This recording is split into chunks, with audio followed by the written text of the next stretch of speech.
So the CISM, the Certified Information Security Manager. So as I mentioned, about half of those folks that are the ISACA current members have the CISA. What we also see with regard to the CISM is about a third of the ISACA current members have the CISA. This is the fastest growing of our certifications, primarily because of that operative word, S with security, M with management, right? So for those of you that are seeking a career in the SOC, the Security Operations Center, this is a great thing to pursue. Both the CISA and the CISM also qualify you through DoD, what do I want to say, through Department of Defense requirements. So for certain sensitive projects, the Department of Defense requires their people and their contractors to have certain types of certifications, and the CISA and the CISM both qualify you to be working on those types of projects. So a great thing to take a look at. As you can see, it's designed for experienced security managers, cybersecurity professionals, those who have information security management responsibilities. It requires commitment to compliance, security, integrity, and contributing to the attraction and retention of customers. I would also add, it's a great way to enhance the communication and terminology between security practitioners and executive management, which is always a challenge. What we see on the right is really what are the domains within the CISM. We see information security governance, risk management, security program development and management, and protection of information assets, once again with a focus on data.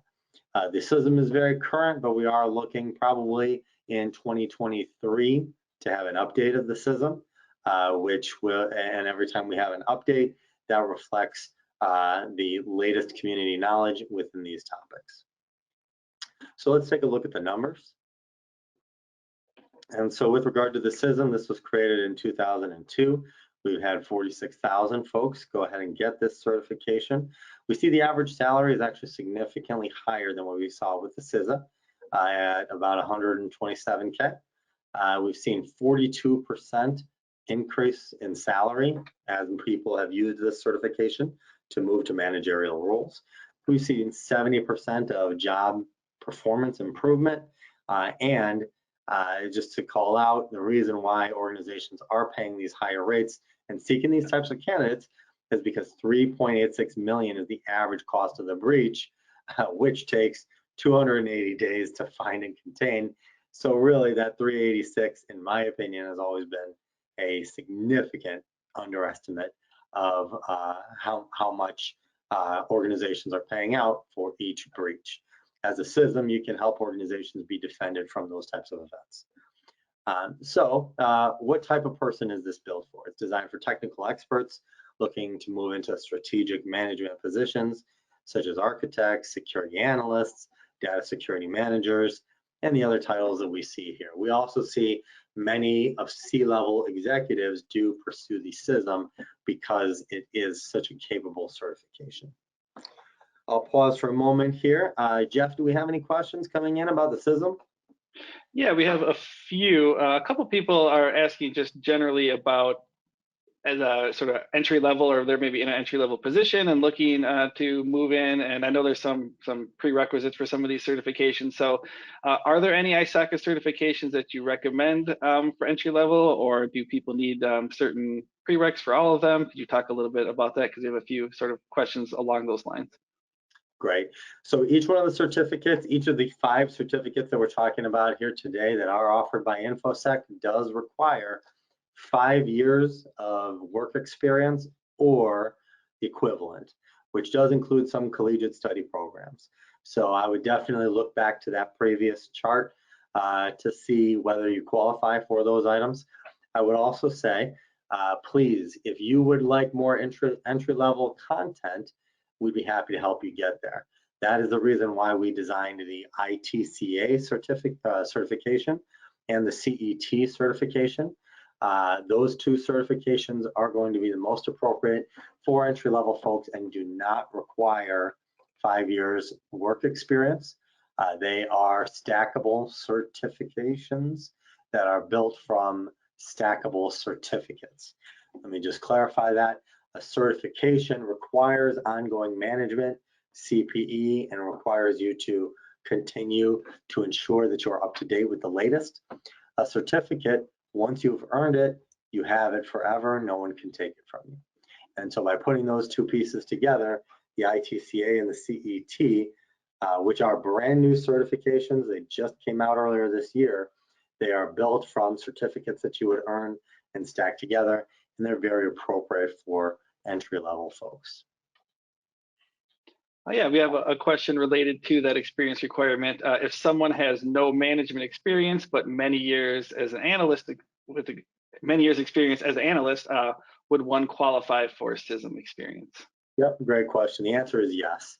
You do not need to be a manager to get a CISM, right? The CISM is intended to get you to that managerial level rather than to already be established as a manager. So I would just recommend for you to take a look at the requirements based on ISACA.org to see if that's right for you. And we have another question from Christopher. Is CISM a solid choice for a transitioning veteran with entry-level experience who is interested in a career track for a federal employer? Most definitely, most definitely. A huge percentage of the folks that take CISM training are federal employers, and they love veterans. So, and so do we. We would absolutely encourage that as a good career track. And, you know, we can even point out some of the organizations that you might be looking for. Just reach out to Jeff, reach out to Infosec. We'd be happy to talk more about some of the organizations that have major ISACA involvement. And again, you know, federal employees, federal contracting organizations, Big Four accounting, major banks, major healthcare organizations. They're all very closely tied into the capability of ISACA.